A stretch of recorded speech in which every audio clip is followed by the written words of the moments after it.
what's up, you guys? So previously we have solved question 1, 2, and 3, and today in this video we'll do question number 4. Now I'm personally excited to do question number 4 because we will finally encounter our y double prime in our differential equation. And as much as it sounds extremely not that fun, but when we do those problems, you'll actually, I hope you guys enjoy, working with y double prime as much as I do. All right. So before we get into our problem 4, let's quickly do a quick revision on the steps that we'll use. Okay. So the first step was that we all know by now that we are going to substitute our power series expression for y prime and for y double prime. Okay, so we have a new guest who's gonna be joining us for this problem, and then we have to match our exponents, our power of x to the x to the power n. We also need to shift our indices. Okay, and we have said that we'll always keep the larger number indice, and then right after we follow those second and third step, we can combine our power series into one, and then we can solve for our coefficients using our recurrence relationship, and then we can finally write our solution in this form right here. Okay, so now let's get right into our problem. Okay, so today we'll work on problem number 4. Just y double prime plus 2y prime plus xy equals 0. So we can see that for the first time, our right-hand side is a 0. So I know that it's definitely a homogeneous equation. And then since now we're dealing with double prime, so I know that this is my second order non-homogeneous equation.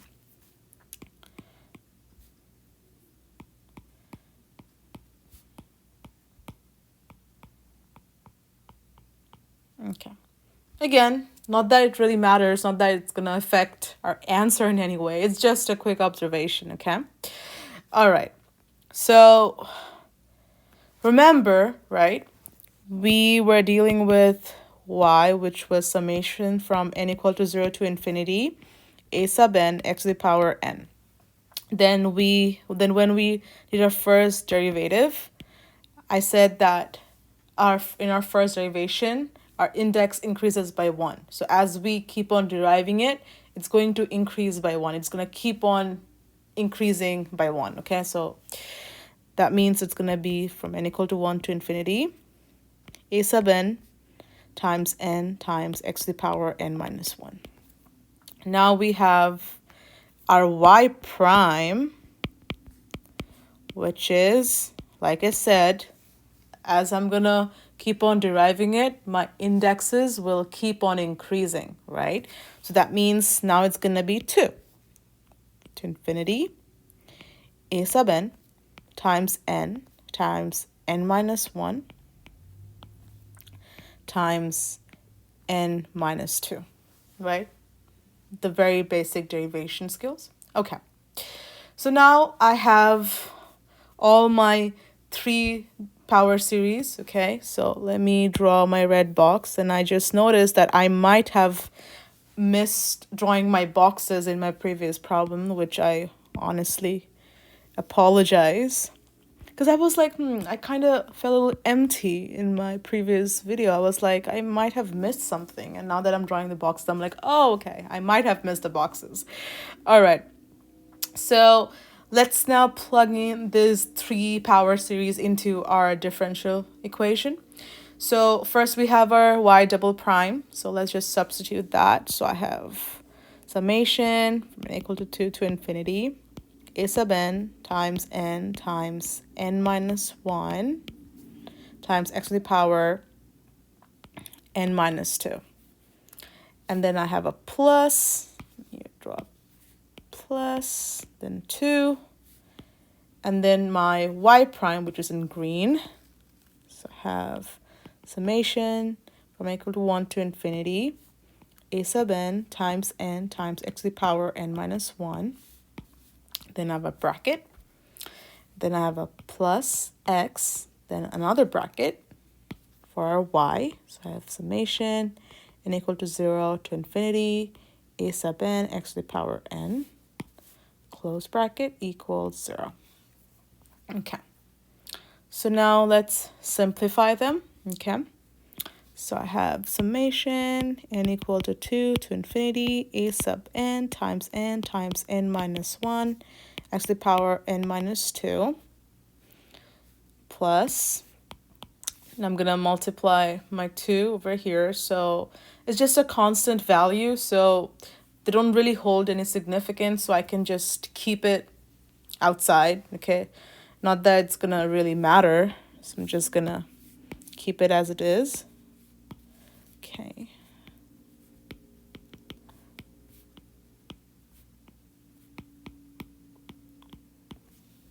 And then plus, distributing my x with my third power series. So I have summation n equal to 0 to infinity, a sub n, x to the power n plus 1. Then equals 0. Okay. All right. So looks good so far. Then we are going to do our second step, which was matching our exponents. So this one, and this one to x to the power n. So let's go ahead and do that individually.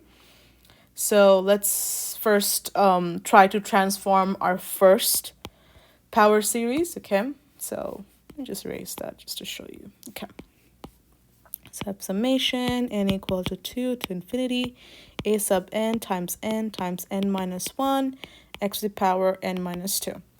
And I want to transform this, so my power becomes x to the power n. Okay, now let's observe our power, okay, our exponent, and notice that if I just add a 2 to it, then what happens? The negative and a positive gets canceled. So I'm just left with the power n. Okay, so all I needed was to add 2 to my n's. So that means I'll also add my 2's to the rest of my n's right here. Okay, so then that means my a sub n becomes a sub n plus 2. Then my n over here becomes n plus 2. And then my n over here becomes n plus 2 minus 1, which is basically n plus 1. Okay? All right.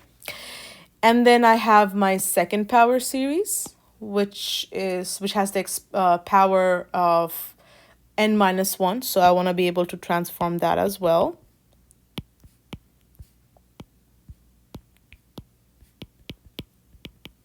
Okay, so now I want my n minus 1 to be just an n. So how do I do that? Again, just add a plus 1 to it, and that's how I can transform my n minus 1 to just an n. So all I need to do is just add 1 to it. That means the rest of my n's also gets added by 1. So I have a sub n, which becomes a sub n plus 1. And then I have my n, which also becomes n plus 1. Okay? So, oh, I think I must have forgotten my index for my first power series. I apologize for that. Okay, so if I go back to my first power series, I've seen that I have increased all my n's to by a plus by 2. That means my starting index decreases by 2. Okay. Forgotten that. Okay, so again, let's repeat that. Since all my n's in my power series increased by 2, that means my starting index decreases by 2. So before it was n is equal to 2, it started from n equal to 2. Now, since it's going to be decreased by 2, that means it's going to start from n is equal to 0. Okay, Similarly, for my second power series, since all my n's have increased by 1, that means my starting index will decrease by 1. So before it started from n is equal to 1, now it's going to start from n equal to 0 to infinity. Okay. Then I have my third power series, which is from n equal to 0 to infinity, a sub n, x to the power n plus 1. And if I transform that, I want to transform that to just an n. Okay. Now, again, if you notice that all I need to do is subtract 1 from here, and then my positive 1 cancels out the negative 1, so then I'll be left with just my n. So all I need to do is subtract 1 from my n. That means I'll also subtract 1 from all my n's, which is this one right here. That means my a sub n now becomes a sub n minus 1. Okay? And since my n's in my power series has decreased by 1, that means my starting index will increase by 1. Okay? So we can see that all the 3 of my power series, their exponents match to x to the power n. So let's rewrite that. Let's rewrite our transformed power series. So I have summation n equal to 0 to infinity a sub n plus 2 times n plus 2 times n plus 1 times x to the power n. And then I have a plus summation n equal to 0 to infinity 2 times a sub n plus 1 times n plus 1 times x to the power n plus summation n equal to 1 to infinity a sub n minus 1 x to the power n equals 0. Okay, so this is how my power series look like. Okay, so now we have successfully matched our powers or our exponents of x. Okay, now again, we are not done yet, right? We also have to match our indexes. So it means this one, and this one, they have to match, right? And remember what I said, I'll always keep my larger starting index. So in this case, my largest starting index starts from 1. That means I want to start my first power series and my second power series also from 1. Okay, now I can definitely do that, but before I do that, the first thing I gotta do, I need to write out my n equal to 0 term for both of this power series so that we don't lose them, right? So let's do that. So for this one, when n is equal to 0, I have a sub 0 plus 2 times 0 plus 2 times 0 plus 1 times x to the power 0, which becomes 2a sub 2. Okay, and then for my second power series, okay, when n is equal to 0, I have 2 sub 0 plus 1 times 0 plus 1 times x to the power 0. So I have 2 a sub 1. Okay, so these are the two terms that I need to explicitly write for my first and my second power series so that I don't lose them. Okay, so let's go ahead and write that. So this is for my first power series. So I'm going to write 2a sub 2 plus the summation n is equal to 0 to infinity a sub n plus 2 times n plus 2 times n plus 1 times x to the power n. And then the 0th term for my second power series, which is 2a sub 1. So I can write plus summation n is equal to 0 to infinity 2a sub n plus 1 times n plus 1 times x to the power n. I ran out of space, so I'm continuing in my next line. And then I have my summation n is equal to 1 to infinity a sub n minus 1 x to the power n equals 0. Okay, so once we have done that, we can clearly see that our starting index, all of them starts from, oh, okay, let me make a little mistake. It starts from n equals to 1 because we have already included by n equals to 0 before. Okay.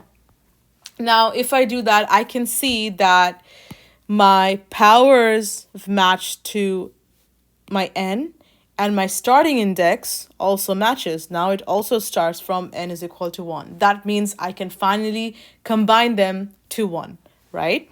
Okay, so let's go ahead and do that. So I will write my 2a sub 2 plus 2a sub 1 plus combining all of them together. So I have x to the power n. Then I have a sub n plus 2 times n plus 2 times n plus 1 plus 2a sub n plus 1 times n plus 1 plus a sub n minus 1 equals 0. Okay, so this is what it looks like.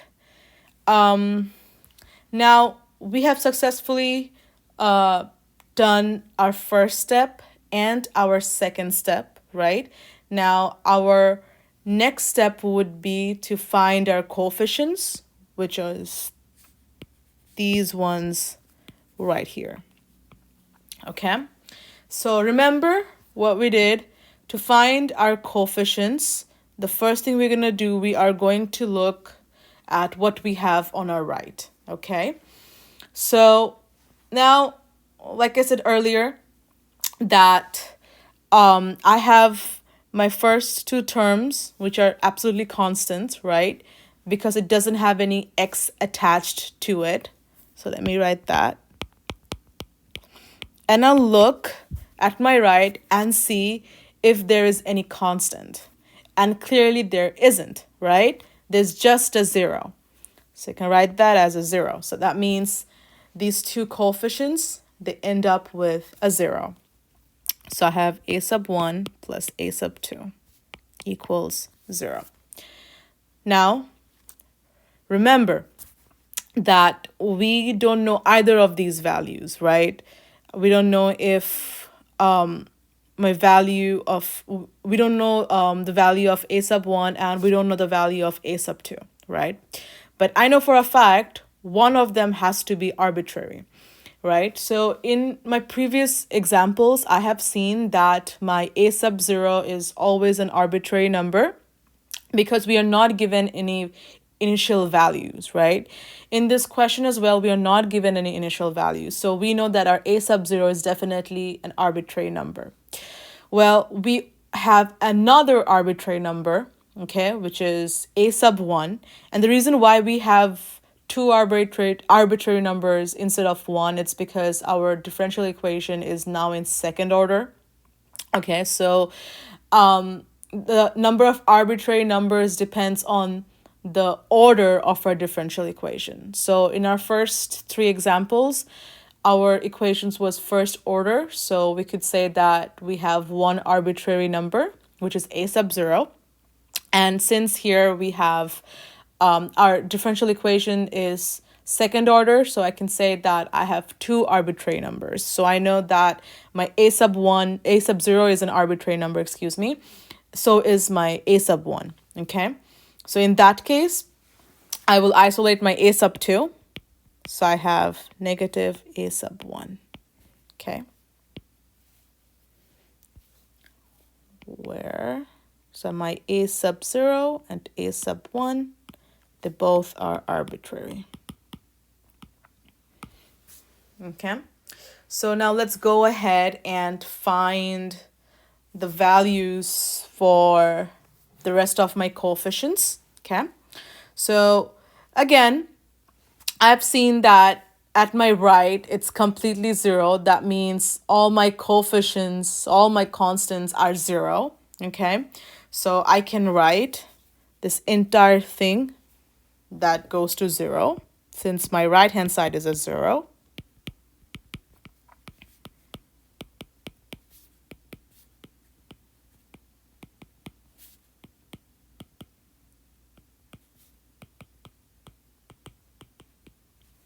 Okay, So now I'm going to find my recurrence relation.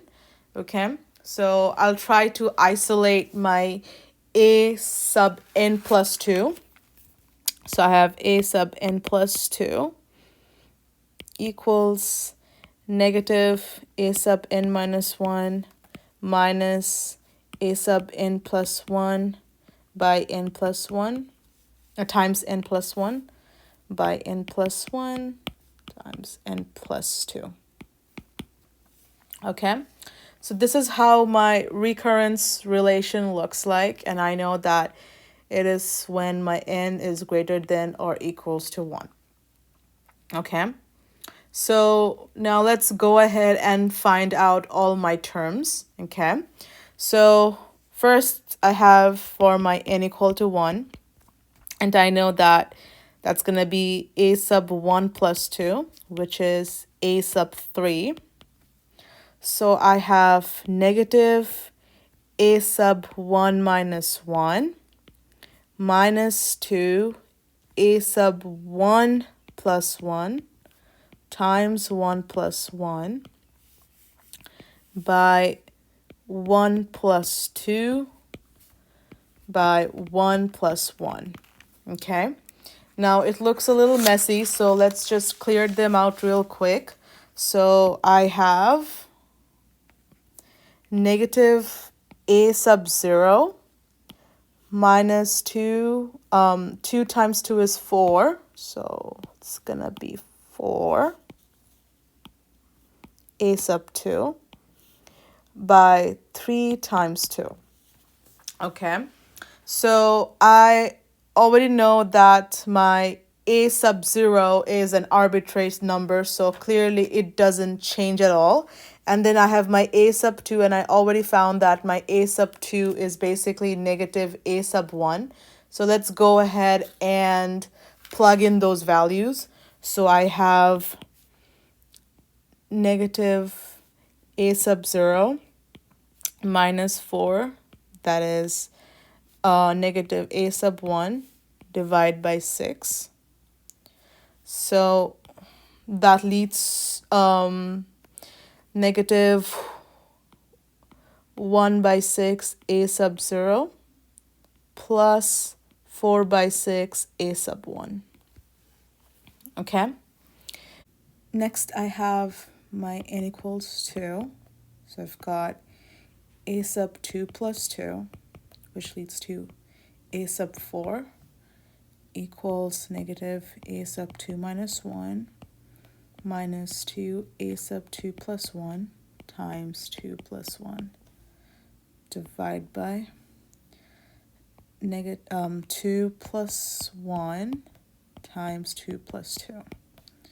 So I've got negative a sub 1 minus, now I have 2 plus 3, that is 2 plus 1, that is 3, and 2 times 3 is a 6. So I have a 6, and then I have a sub 3 divide by 3 times 4, which is a 12. So let me go ahead and just write 12. Okay, so now I have my a sub 1, which is again arbitrary number, so it's gonna stay there. And then I have my a sub 3, which is this value right here. So all I gotta do is plug in this value. So let's write that.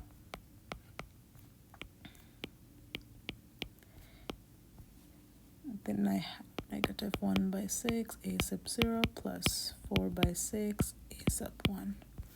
And if we simplify that, then I'm left with 1 by 12 a sub 0 minus 5 divided by 12 a sub 1.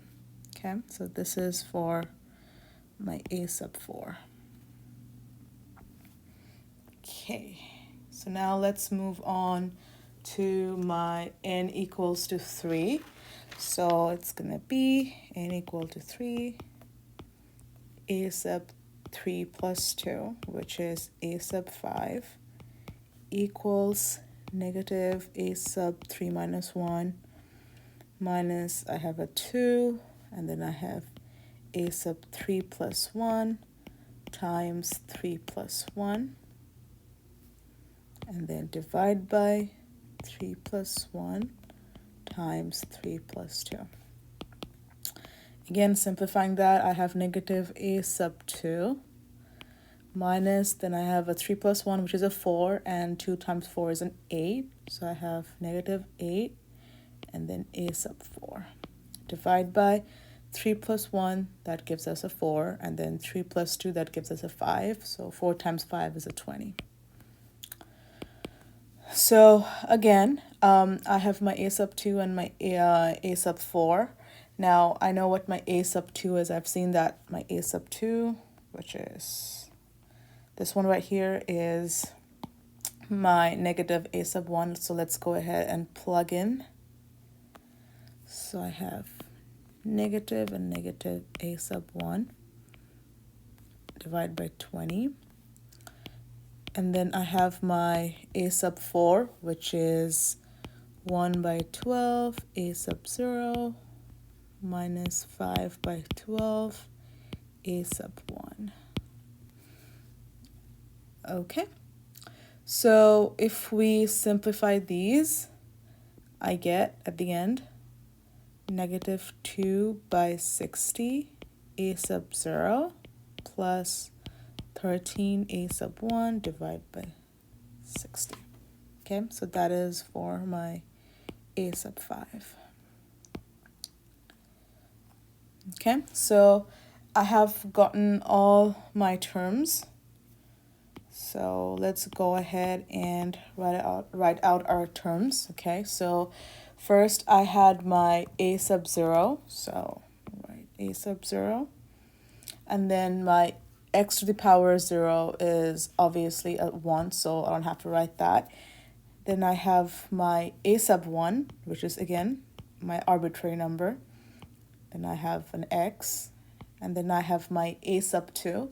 Now remember, our a sub 2 was negative a sub 1, so I'm just going to write a sub 1, then can't forget our x squared. Then I have my a sub 3, so I'm going to go up, and then I see my a sub 3 as negative 1 by 6 a sub 0 plus 4 by 6 a sub 1. So negative 1 by 6 a sub 0 plus 4 by 6 a sub 1. Then cannot forget our x cubed. Then I have my a sub 4. That is 1 by 12 a sub 0 minus 5 by 12 a sub 1 x to the power 4. And then finally I have my a sub 5, which is negative 2 by 60 a sub 0 plus 13 by 60 a sub 1. Cannot forget our x to the power 5. Okay, so this is what our solution looks like so far. Now again, you are more than welcome to further simplify it. That means put all my a sub 0s separately and my a sub 1s separately, since I have two arbitrary numbers. So if you want to do that, you can go ahead and do that as well. Or if you want to keep this answer as it is, that is also correct. Okay, so again, simplification completely depends on if you want to further simplify or not. Okay, so this is our solution. Hope this helps, and I will see you in our next video.